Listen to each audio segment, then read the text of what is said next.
Dumako tayo tungkol sa mga kababaihan sa Islam. Walang relihiyon na katulad ng relihiyong Islam na sinabi ng propeta sallallahu alaihi wasallam, inna min khiyarikum ahasinukum akhlaqa wa min khiyarikum ahasinukum aw ahsanu li ahli. Walang pinakamabuti sa inyo maliban sa kung sinong nagtataglay ng mabuting pag-uugali. Walang tunay na nagtataglay ng mabuting pag-uugali maliban na lamang kung sino yung tunay na pinakamabuti sa kanilang mga asawa.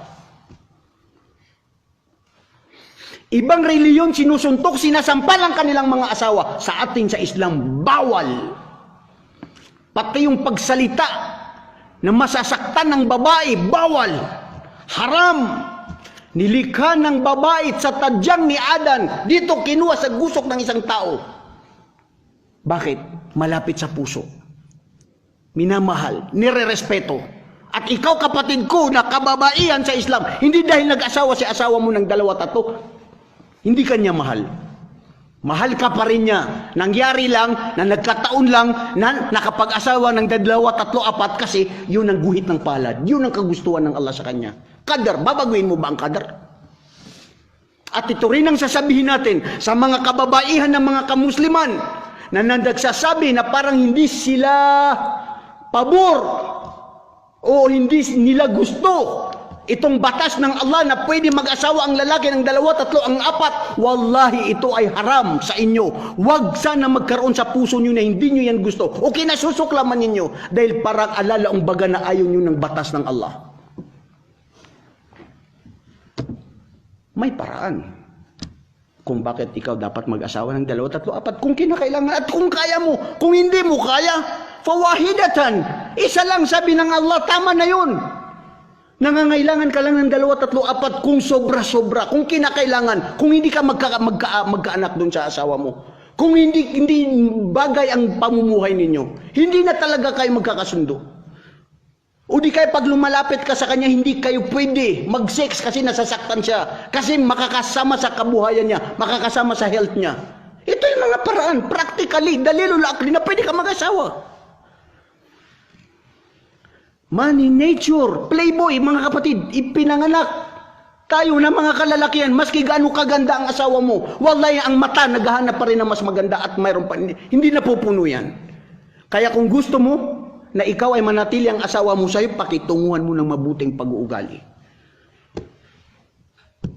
Hindi ko sinasabi na kayo mga babae na ayaw nyo mag-asawang asawa nyo, kayo mga sakim.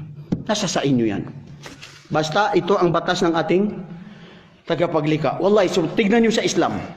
Sa Islam may suratul Maryam. Babae. Suratul Nisa, ang mga kababaihan. Sinabi rito, ang mga batas pagtungkol sa kababaihan.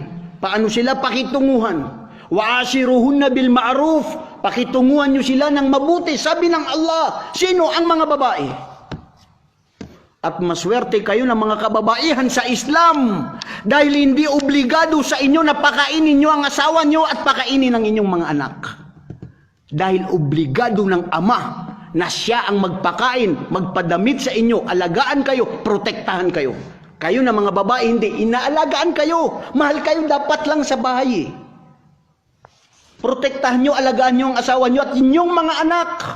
And that's the ideal woman in Islam. Pero, hindi namin po sinasabi na hindi ka pwede magtrabaho, hindi ka pwede mag-business. Pwede. As long as hindi haram. As long as hindi mo pakita ang kaseksihan mo, kagandahan mo, na nagiging kalaswaan ng mga ibang kalalakihan, na meron ka ng asawa, nagpapaganda ka pa sa iba. Kung matakutin ka sa Allah, masunurin ka sa asawa mo, nag-usap kayo na magtrabaho ka, mag-business ka, walang problema. Basta alam mo, yung limitado mo, ano yung batas ng Islam. At hindi pinagbabawal na huwag ka magtrabaho at huwag ka mag-business. Nasa sa inyo yan. Pero, alalahanin mo, dahil sa pagmamahal at pag-aalaga ng Allah sa inyo, mga kababayan, hindi nyo obligado na pakainin si asawa nyo at mga anak nyo. Kayo ang pinapakain, kayo ang inaalagaan. Allahu Akbar. Saan yan makikita? Sa Islam. Sa mga ibang reliyon, no. After marriage, kailangan ito yung kung kita mo, kita ko, hati tayo para ipakain sa pamilya. Sa Islam, hindi. O bakit dalawang mana ng babae, isa lang ang lalaki?